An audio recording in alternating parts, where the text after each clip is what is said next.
सभी भाइयों बहनों के आपके अपने चैनल वाई सिटी बुक्स में एक बार फिर से स्वागत है। प्लीज़ जो अभी तक हमारे चैनल को सब्सक्राइब नहीं किए हो जरूर सब्सक्राइब कर लेंगे। उसके बगल में बेल आइकन है उसे भी दबा देंगे, जिससे कि आप लोगों को नोटिफिकेशन मिलता रहेगा। देखिए, मैं डेली आप लोगों के लिए हिस्ट्री की वीडियोज़ अपलोड करता हूँ। उसी कड़ी में आप लोगों के लिए ये 12वां मॉक टेस्ट है। मैं इसके पहले 11 मॉक टेस्ट ऑलरेडी अपलोड कर चुका हूँ। प्लीज़ जो अभी तक इसको नहीं देखे होंगे जाकर देख सकते हैं, आप लोगों को प्लेलिस्ट में आसानी से मिल जाएगा। मैं बता दूं कि हिस्ट्री का ऑलरेडी इस 12 मॉक टेस्ट के अलावा भी मैं हिस्ट्री के 15 मॉक टेस्ट अपलोड कर चुका हूं। तो प्लीज़ आप लोग उसे भी देख लीजिए, जिससे कि आप लोगों की हिस्ट्री में किसी प्रकार का प्रॉब्लम फेस ना करना पड़े। तो चलिए, मैं देर ना करते हुए स्टार्ट करता हूं आज का सेशन। पहला क्वेश्चन क्या दिया हुआ है कि जहांगीर से संबंधित क्वेश्चन होगा। मुगल सम्राट जहांगीर पूछ रहा है किसका पुत्र था। तो देखिए, मैंने कल ही आप लोगों के लिए एक चेन बताया था। क्या बताया था कि जो बाबर था, बाबर बाबर के बेटा कौन था? हुमायूं था। हुमायूं के बेटा कौन था? हुमायूं के बेटा अकबर था। और अकबर के बेटा कौन था? अकबर का बेटा जो था वो जहांगीर था। जहांगीर के बेटा शाहजहां था। और शाहजहां का बेटा जो था वो औरंगजेब था। इसे इस चेन को याद कर लीजिएगा, तो आप लोगों को काफ़ी ज़्यादा प्रॉब्लम मतलब फेस किसी प्रकार का प्रॉब्लम फेस नहीं करना पड़ेगा। ठीक है, चलते हैं हम लोग बात करते हैं क्वेश्चन का। क्या दिया हुआ है कि मुगल सम्राट जो जहांगीर था वो किसका पुत्र था। तो इसका जो राइट आंसर हो जाएगा, क्या हो जाएगा? अकबर। अकबर का पुत्र था जहांगीर, याद रख लीजिएगा। और जहांगीर का पुत्र कौन था? शाहजहां था। चलते हैं, आप लोगों को बता ही दिया मैंने इसके बारे में। बाबर का बेटा कौन था? हुमायूं था। हुमायूं का बेटा अकबर था। इस तरह से आप लोग याद कर लीजिएगा। क्या दिया पॉइंट देख लेते हैं। मुगल सम्राट जो जहांगीर अकबर का पुत्र था, मुगल साम्राज्य तुर्कों की जगताई नामक शाखा से जुड़ी हुई थी। इसकी स्थापना 1526 ईस्वी में जलालुद्दीन मोहम्मद बाबर ने किया था। आप लोगों को पीछे ये चीज़ पढ़ा चुका हूँ। जो लोग नहीं देखे होंगे पीछे की वीडियो जाकर देख लेंगे, तो आप लोगों को मुगल से जितने भी क्वेश्चन मैं पीछे करा चुका हूँ आप लोगों को आसानी से पता चल जाएगा। बात करते हैं, जहांगीर भारत का मुगल बादशाह था। मैं आप लोगों को बार बार बता रहा हूँ कि अगर आप लोग इस चेन को जब तक नहीं याद करेंगे तब तक आप लोगों को चीज़ें नहीं पता चलेगी, क्योंकि इस चेन को अगर आप लोग याद कर लेंगे तो आप लोगों को काफ़ी ज़्यादा इससे मदद के लिए। तो जहांगीर चौथा नंबर मुगल बादशाह था, तो चौथा नंबर था। मैं फिर से आप लोगों को एक बार रिवीजन कर देता हूँ, देख लीजिए पॉइंट एक बार फिर से। बाबर, बाबर हो गया पहला। बाबर के बाद क्या हो गया? हुमायूं। हुमायूं हो गया दूसरा। दूसरा हुमायूं के बाद क्या आ गया? अकबर आ गया। अकबर आ गया तीसरा। और उसके बाद से कौन आ जाएगा? अकबर के बाद से जहांगीर आ जाएगा। जहांगीर चौथा आ जाएगा। जहांगीर आ जाएगा चौथा। फिर उसके बाद आ जाएगा शाहजहां। शाहजहां पाँचवां नंबर पर आ जाएगा। ठीक है, और छठवें नंबर पर कौन आ जाएगा? औरंगजेब आ जाएगा। इस चीन को आप लोग याद कर लेंगे तो काफ़ी ज़्यादा आप लोगों को इससे मदद मिलेगी। चलते हैं हम लोग अगले नंबर पर। क्वेश्चन को राइट आंसर देख लेते हैं डिटेल के साथ। क्या जहांगीर का मुगल बादशाह था चौथे नंबर का था? तो चौथे नंबर का था। जहांगीर भारत का चौथा मुगल बादशाह था। इसके बचपन का नाम सलीम था। इंपॉर्टेंट है, याद रख लीजिएगा। अकबर का उत्तराधिकारी सलीम हुआ, जो अक्टूबर 1605 ईस्वी में नसरुद्दीन मोहम्मद जहांगीर बादशाह गाजी की उपाधि धारण कर गद्दी पर बैठा था। इंपॉर्टेंट है, याद रख लीजिएगा, इसे आप लोग देख लीजिएगा। ठीक है, चलते हैं हम लोग अब शाहजहां के बारे में कुछ पॉइंट देख लेते हैं। क्या दिया हुआ है? किस मुगल शासक ने ताज महल बनवाया था? पूछा जा रहा है किस मुगल शासक ने ताजमहल को बनवाया था। जनरली ये बच्चों को ही पता होगा। और हम यहाँ पे अगर शाहजहां से संबंधित क्वेश्चन करा रहे हैं तो जनरली ये चीज़ आप लोगों को पता ही होगा कि इसका राइट आंसर क्या हो जाएगा? शाहजहां होगा। लेकिन आप लोगों को पेपर में ये चीज़ नहीं पता रहेगी कि हम शाहजहां से ये क्वेश्चन ही उठा के पूछा है। आप लोगों को कन्फ्यूजन हो सकते हैं शाहजहां जहांगीर में, जो लोग ध्यान नहीं दिए होंगे। ठीक है, लेकिन जनरली ये आंसर सभी लोगों को पता होगा। ठीक है, चलते हैं हम लोग अगले नंबर। इसका डिटेल यहाँ पे दिया हुआ, आप लोग डिटेल भी देख सकते हैं। ठीक है, किसकी याद में बनवाया था? तो मुमताज़ महल की याद में इसके द्वारा जो ताजमहल है बनवाया गया था। कहाँ पे बनवाया गया था? आगरा में बनवाया गया था। और आगरा शहर के बारे में मैं ये बता चुका हूँ कि आगरा शहर की स्थापना किसके द्वारा किया गया था। ये भी इंपॉर्टेंट क्वेश्चन है, मैं पीछे पढ़ा चुका हूँ। तो इब्राहिम लोदी के द्वारा क्या किया गया था? इसकी स्थापना करवाया गया था आगरा शहर। आगरा शहर में जो ताजमहल बनवाया गया था वो किसके द्वारा बनवाया गया था? तो ये भी इंपॉर्टेंट बन गया, आप लोग शाहजहां के द्वारा बनवाया गया था। ठीक है, चलते हैं अगले नंबर क्वेश्चन पे। अब औरंगजेब के बारे में कुछ क्वेश्चन देख लेते हैं। औरंगजेब के क्या दिया वो क्वेश्चन, भारतीय इतिहास को किसे आलमगीर के नाम से जाना जाता है? देखिए, इसको कई नामों से जाना जाता है। ठीक है, लेकिन इसमें कई तरह के आप लोगों को नाम देखने को मिल सकते हैं औरंगजेब के बारे में। तो भारतीय इतिहास में किसे आलमगीर के नाम से जाना जाता है? तो आप लोग देख सकते हैं, इसे आरआरबी जेईई में पूछा हुआ क्वेश्चन है। और ये किसे जानते हैं? तो हम औरंगजेब को जानते हैं। चलते हैं हम लोग अगले नंबर क्वेश्चन पे, पॉइंट भी देख लेते हैं कुछ। क्या दिया हुआ है कि भारतीय इतिहास में औरंगजेब को आलमगीर के नाम से जाना जाता है। इसका जन्म 1688 ईस्वी में उज्जैन में हुआ था, जिसका पहले का नाम क्या था? दोहन था। इसके पिता शाहजहां, इसके पिता कौन थे? शाहजहां मैं पीछे बढ़ा चुका हूँ, चेन के बारे में बता चुका हूँ। तथा माता मुमताज महल थी। मुगल काल का सबसे बड़ा साम्राज्य औरंगजेब का था। इसने आलमगीर जिंदा पीर की उपाधि धारण की थी।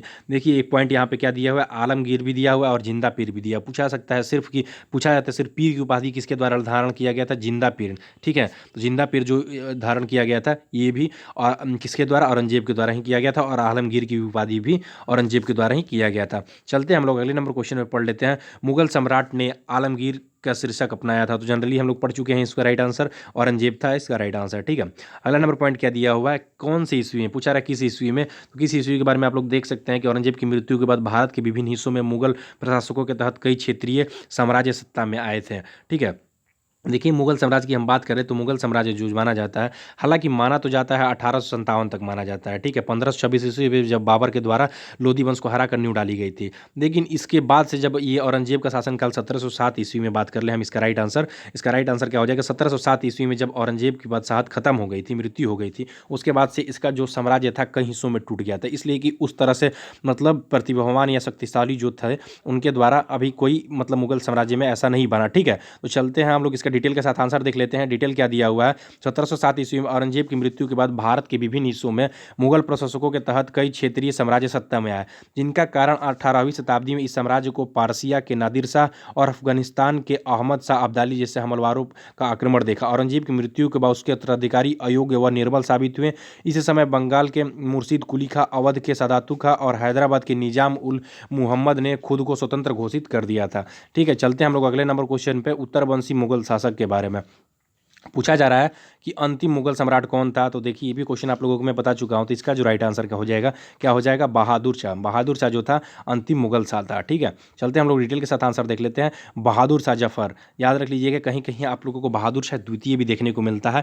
बहादुर शाह द्वितीय, अगर आप लोग बहादुर शाह द्वितीय भी अगर राइट आंसर करते हैं तो ये भी सही है, और बहादुर शाह जफर भी करते हैं तो राइट आंसर सही है। क्या दिए, बहादुर शाह जफर 1775 से 1762 ईस्वी तक मुगल साम्राज्य के आखिरी बादशाह थे और उर्दू का प्रसिद्ध शायर, संगीतकार तथा कवि थे। उन्होंने 1857 में प्रथम भारतीय स्वतंत्रता संग्राम में भारतीय सिपाही का नेतृत्व किया था। युद्ध में हार के बाद अंग्रेजों ने उन्हें बर्मा बम्यार भेज दिया था, जहां उसकी मृत्यु हो गई थी। इंपॉर्टेंट है, याद रख लीजिएगा। अगर आप लोग अगर क्वेश्चन अगर पूछा जाए कि मुगल साम्राज्य कब तक चला था, तो आप लोग 1862 ईस्वी तक बहादुर शाह जफर जिंदा रहा, इसकी वजह से आप लोग 1862 ना मारिएगा, क्योंकि क्वेश्चन में इस तरह से दे सकता है। ठीक है, कन्फ्यूजन करने के लिए। लेकिन 1526 से, याद रख लीजिएगा, मैं फिर से बता रहा हूँ, 1526 से 1857 तक ही क्या किया जाता है, जो मुगल साम्राज्य माना जाता है, इतने समय तक के लिए माना जाता है, क्योंकि इसी के बाद से, इसके बाद से वो युद्ध लड़ता है। ठीक है, 57 की क्रांति जो होती है, ठीक है, 1857 क्रांति से कई क्वेश्चन बनते हैं। मैं आप लोगों के लिए स्पेशली उसको क्वेश्चन टाइप करके आप लोगों को क्वेश्चन करा दूंगा, या आगे मैं इस वीडियोज़ में आप लोगों को क्रम में आगे कराऊंगा क्वेश्चन। ठीक है, तो बात करते हैं कि 1857 के बाद जो संग्राम में लड़ा था, इसके बाद से अंग्रेजों के द्वारा क्या विजय प्राप्त हुई थी। इसके बाद से क्या किया गया था, उनके द्वारा इन्हें कहाँ पर भेज दिया गया था, मम्यार में भेज दिया गया था। ठीक है, बहादुर शाह जफर को। चलते हैं हम लोग अगले नंबर क्वेश्चन पे। अगला नंबर क्वेश्चन क्या दिया हुआ है, किस मुगल सम्राट ने अंग्रेजों को रंगून भेज दिया था? किस मुगल सम्राट को, तो बात हम लोग कर रहे थे अभी किसके, तो बहादुर शाह जफर। बहादुर शाह जफर जो था, देखिए बहादुर शाह प्रथम भी दिया हुआ है, लेकिन बहादुर शाह जफर इसको या बहादुर शाह द्वितीय भी हम लोग कहते थे। देखिए यहाँ पे इस पॉइंट में दे ही दिया है कि अंग्रेजों के बहादुर शाह द्वितीय जो जफर के नाम से भी शायरी लिखता था, जो रंगून भेज दिया गया था। 7 नवंबर 1862 ईस्वी की इसकी मृत्यु रंगून में हो गई थी। इंपॉर्टेंट है, याद रख लीजिएगा। चलते हैं हम लोग अगले नंबर क्वेश्चन पे, क्या दिया हुआ है। अब हम लोग मुगल कालीन साहित्य के बारे में भी पढ़ लेंगे।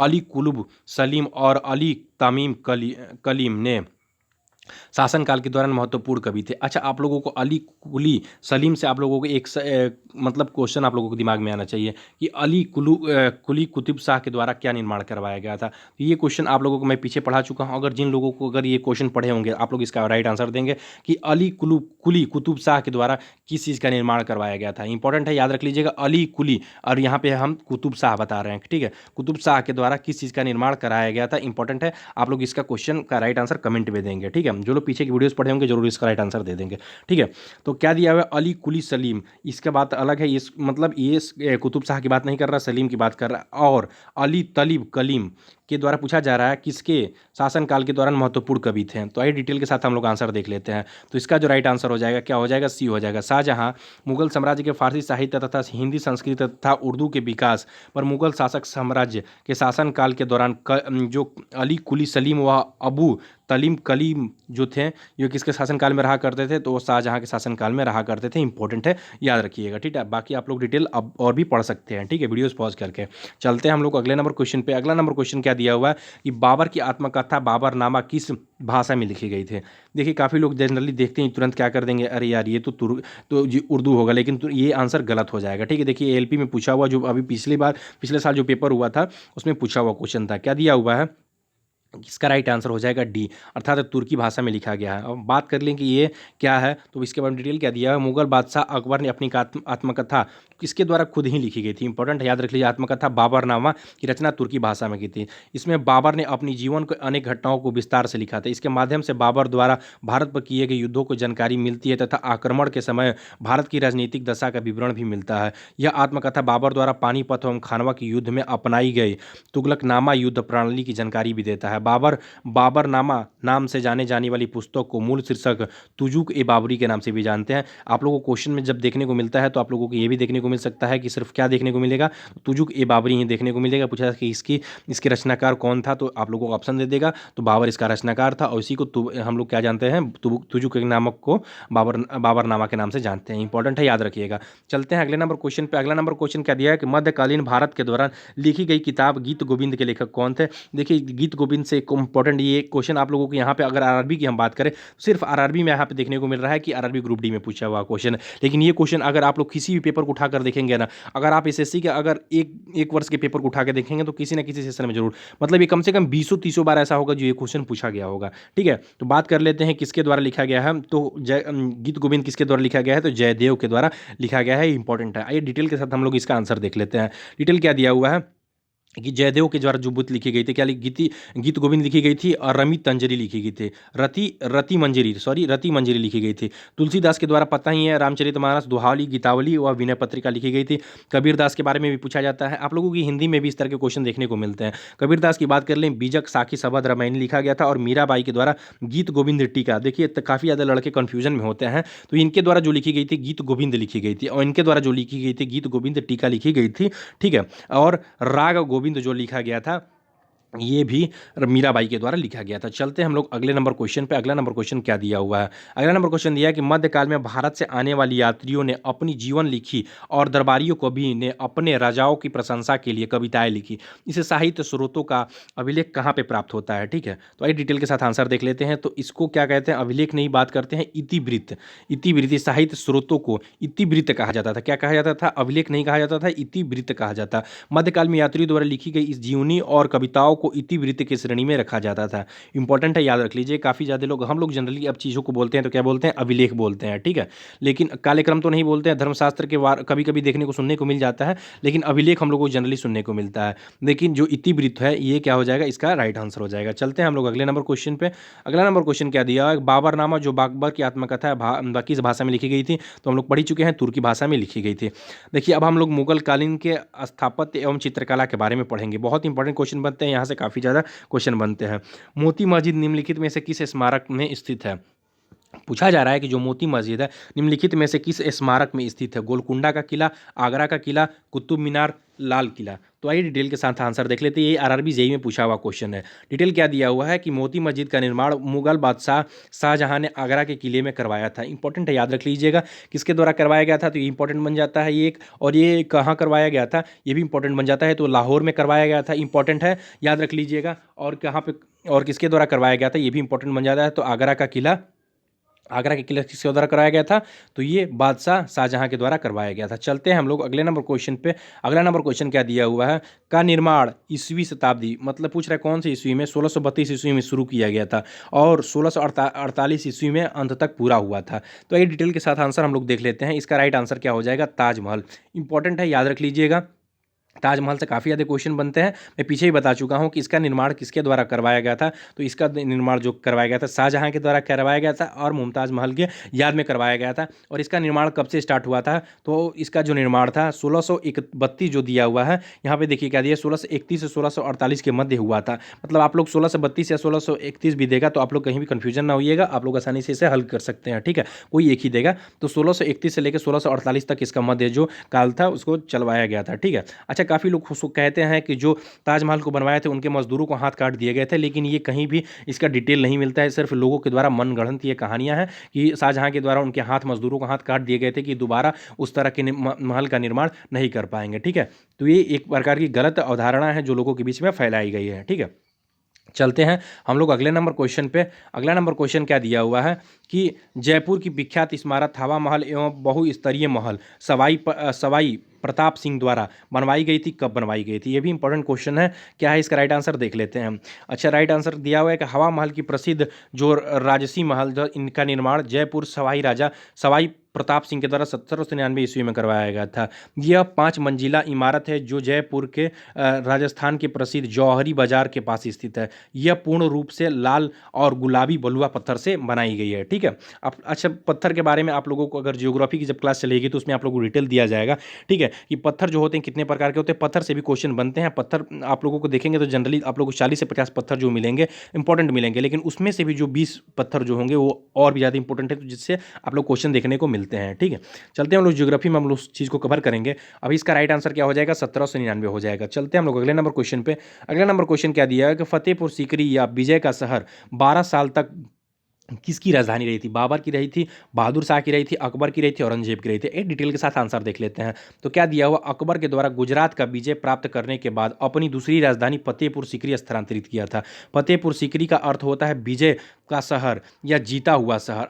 1571 ईस्वी में 1585 ईस्वी तक यह मुगल साम्राज्य की राजधानी रहा, परंतु पानी की कमी के कारण पुनः राजधानी को आगरा स्थानांतरित करना पड़ा था। यह भी इंपॉर्टेंट है, याद रख लीजिएगा। ठीक है, चलते हैं हम लोग। अच्छा, आगरा से संबंधित एक आप लोगों को बातें मैं पीछे पढ़ा चुका हूँ, आप लोगों को एक चीज़ें याद आ रही होगी। क्या है? सिकंदरा में क्या है कि अकबर की जो समाधि है कहाँ पर रखी गई है? सिकंदरा में है अकबर की समाधि। ये भी आप लोग इंपॉर्टेंट है, याद रखिएगा। ठीक है, चलते हैं अगले नंबर क्वेश्चन पे। फतेहपुर सीकरी का निर्माण किसने करवाया था? तो अभी हम लोग इसका राइट आंसर पढ़ चुके हैं। क्या राइट आंसर होगा? अकबर होगा। ठीक है, अगला नंबर क्वेश्चन क्या है? मोती मस्जिद या पर्ल मस्जिद, याद रख लीजिएगा। पर्ल मतलब उसी को इंग्लिश में कहा जाता है। पर्ल भी कहीं कहीं आप लोग गूगल ट्रांसलेट जब करता है तो पेपर में ऐसे क्वेश्चन देखने को मिल सकते हैं। इस तरह भी क्वेश्चन करने आप लोगों को देखने को मिल सकते हैं। जो इंग्लिश में लिखी चीज़ होती है वही अथेंटिक होती है। ठीक है, लेकिन हिंदी में भी जो चीज़ लिखी होती है ये नहीं कि गलत होती है, उसमें कभी कभी आप लोगों को मिसप्रिंट देखने को मिल सकते हैं। तो मोती मस्जिद या पर्ल मस्जिद किले का सबसे सुंदर रचना है। पूछा जा रहा है कि लाल किला है, गोलकुंडा है, आमेर है, आगरा है।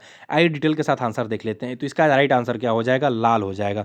ठीक है, मोती मस्जिद या पर्ल मस्जिद मुगल बादशाह औरंगजेब के द्वारा बनवाई गई। यह दिल्ली के लाल किले में स्थित है। इसे रेड पोर्ट भी कहते हैं। मोती मस्जिद लाल किले का सबसे सुंदर रचना है, इंपॉर्टेंट है, याद रख लीजिएगा। ठीक है, चलते हैं हम लोग अगले नंबर पॉइंट पे। अगला नंबर क्वेश्चन क्या दिया हुआ है कि लाल बलुआ पत्थर की बात कर रहा है का कौन सा प्रसिद्ध मुगल शासकों के द्वारा शाही शहर को घेरता, जिससे जहांगीर महल, खास महल, दीवाने खास और 2 खूबसूरत मस्जिदों का निर्माण शामिल है? तो आइए डिटेल के साथ हम लोग इसका आंसर देख लेते हैं। इसका राइट आंसर क्या हो जाएगा? तो इसका राइट आंसर क्या दिया है कि लाल बलुआ पत्थर बना प्रसिद्ध आगरा फोर्ट, याद रख लीजिएगा। आगरा फोर्ट मुगल शासकों के द्वारा शाही शहर को घेरता है, जिसमें जहांगीर महल, खास महल, दीवाने खास व 2 खूबसूरत मस्जिद महलों का आगरा का फोर्ट अकबर के द्वारा बनवाया गया था। इंपॉर्टेंट है, याद रख लीजिएगा। ठीक है, चलते हैं अगले नंबर क्वेश्चन पे। अगला नंबर क्वेश्चन क्या है? निम्नलिखित में से कौन सा एक किसी मृत व्यक्ति का स्मारक नहीं है? पूछा जा रहा है निम्नलिखित में से कौन सा एक किसी मृत व्यक्ति का जो है स्मारक नहीं है। बीबी का मकबरा, ताजमहल तो पता ही है आप लोगों को, चार मीनार भी पता है। तो ये डिटेल के साथ इसका आंसर देख लेते हैं क्या दिया हुआ है। तो इसका जो राइट आंसर है चार मीनार हो जाएगा। बीबी का मकबरा जो है, चार मीनार जो मृत व्यक्ति का स्मारक नहीं है, ये तेलंगाना की राजधानी हैदराबाद, जहां से आप लोगों को पता होगा इस समय फिलहाल में ओवैसी जो है फिलहाल में वहां से सांसद के रूप में बने हुए हैं। हैदराबाद में स्थित सबसे प्रसिद्ध और महत्वपूर्ण स्मारक कौन है? चार मीनार, जो कि हैदराबाद के शासक मोहम्मद कुली कुतुब शाह के द्वारा। देखिए मैंने अभी अब इसका आप लोग क्वेश्चन पूछा था, देखिए तो इसका राइट आंसर आप लोगों को यहाँ पे मिल ही गया। चलिए आप लोग बहुत ही लकी हैं। क्या दिया कि मोहम्मद कुली कुतुब शाह, मोहम्मद कुली कुतुब शाह के द्वारा क्या बनवाया गया था? चार मीनार बनवाया गया था, जो अभी हम लोग आप लोगों से पीछे क्वेश्चन पूछे हैं। ठीक है, चलिए हम लोग थोड़ा सा और भी देख लेते हैं। बीबी का मकबरा जो है दिलरास बानो बेगम का क्या है? मकबरा है। ताजमहल जो है मुमताज महल का, इत्माद उद औला का जो है मियाँ गियास बेग का जो है यहाँ पे मकबरा है। ठीक है, चलते हैं बात कर लेते हैं। चार मीनार का निर्माण निम्नलिखित में से किस व्यापक रूप से फैली बीमारी के उन्मूलन के लिए करवाया गया था? तो जनरली अभी इस पीछे भी पढ़ा चुका हूँ, तो इसका राइट आंसर क्या हो जाएगा? प्लेग जो है इसी बीमारी के उन्मूलन के लिए क्या किया गया था? निर्माण करवाया गया था। मोहम्मद कुली कुतुब शाह ने करवाया था। इसके निर्माण के बारे में यह मान्यता है कि प्लेग उन्मूलन की याद में इस शहर के मध्य में बनाया गया। इसका निर्माण 1591 में तेलंगाना के हैदराबाद शहर में स्थापित किया गया था। इंपॉर्टेंट है, याद रखिएगा। अगले नंबर क्वेश्चन पे चलते हैं। निम्नलिखित में से कौन सी धार्मिक व धर्मनिरपेक्ष दोनों रूप से प्रसिद्ध ऐतिहासिक स्मारक उत्तर प्रदेश के फतेहपुर सीकरी में स्थित नहीं है? बुलंद दरवाजा जो है सलीम चिश्ती की दरगाह है, दीवाने खास है, कुतुब शाही मकबरा है। तो आइए डिटेल के साथ आंसर देख लेते हैं। डिटेल क्या दिया हुआ?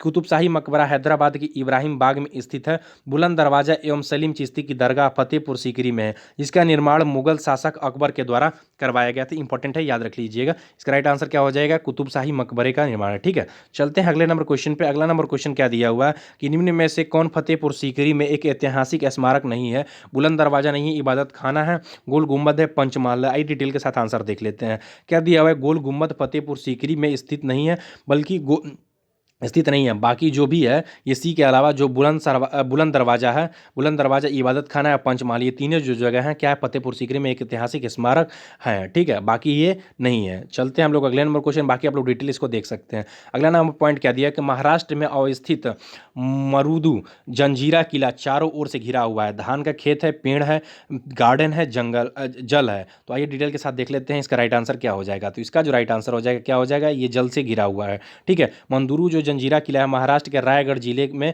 स्थित है। और ये कहाँ से किससे घिरा हुआ है? तो जल से घिरा हुआ है। बाकी आप लोग इसे देख सकते हैं डिटेल इसका। ठीक है, अगला नंबर पॉइंट क्या दिया है? मुगल सम्राट हुमायूं का मकबरा कहाँ पे स्थित है? इंपॉर्टेंट है, याद रख लीजिए कि मैंने हुमायूं के बारे में और भी आप लोगों को क्वेश्चन करवाए थे। तो हुमायूं किसका बेटा था? तो बाबर का बेटा था। और हुमायूं पुता भी पूछा जाता था तो अकबर का पिता था। और ये किसके द्वारा हारा था? तो शेर शाह सूरी के द्वारा हारा था। 64 की युद्ध में 1539 में हारा था, याद रख लीजिएगा।